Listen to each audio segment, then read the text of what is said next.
Hello, friends.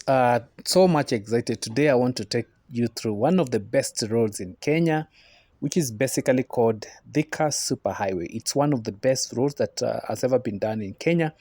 And recently, the government is looking forward to constructing another road, superhighway from Nairobi to Mombasa. And I think this road will be able to transform and bring the development that is really needed. And when this road was constructed, Thika Superhighway, it brought a lot of changes. And that is what we are anticipating for the new road that we hope will be done very soon from Nairobi to Mombasa, the superhighway from Nairobi to Mombasa. And so I just want to remind us a little bit about Thika Superhighways, why it was done, some of the things that it has been able to do. And just some facts a little bit. The Kenyan president by then, Mr. Mwai Kibaki, or President Mwai Kibaki, officially inaugurated the superhighway connecting Nairobi and Thika in November 2012. The superhighway was expected to boost the economy of the East African zone. The 8-lane highway is 50 kilometers long, starting from Nairobi and running up to the outskirts of Thika. The $360 million road project saw the connection of a modern superhighway, the first of its kind in Kenya. It's been anticipated that the superhighway will help Kenya in realizing its objective of attaining the status of a middle-income country by 2030. So that was what was basically expected, that it will be able to help Kenya to be a middle-income country by the goals or vision for 2030. Now, one of the purposes, why was this road done? Now, one of the reasons why it was done is because of the severe traffic congestion and frequent road accidents, which were common on the Nairobi Thika roadway, which necessitated a new, wider, safer highway. The urban zones along the stretch had rapidly increased, and so as the number of automobiles, excess fuel consumption, and high levels of vehicular pollution followed as the inevitable consequences of the heavy traffic. Now, the new superhighway was was about to bring changes for everyone residing along the Nairobi Thika route.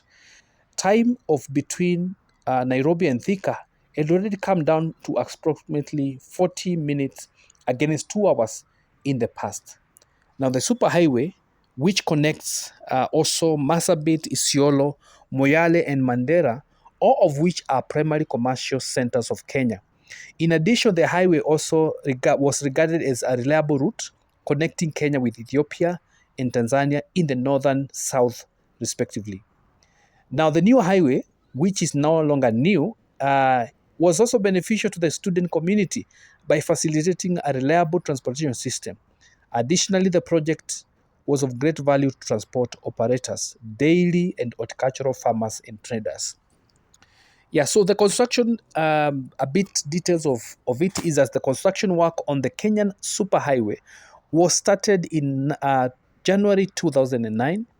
The university way was widened to include 8 lanes, and a 4-lane flyover was built across the globe around roundabout as part of the project. The Muranga Road was widened, enabling it to have 6 lanes. An underpass was constructed at Pangani, along with building a flyover with footpaths on Muthaiga roundabout. The Forest Road was transformed into a 6-lane stretch on the route covering Forest Road, Museum Road, and Museum Hill roundabout.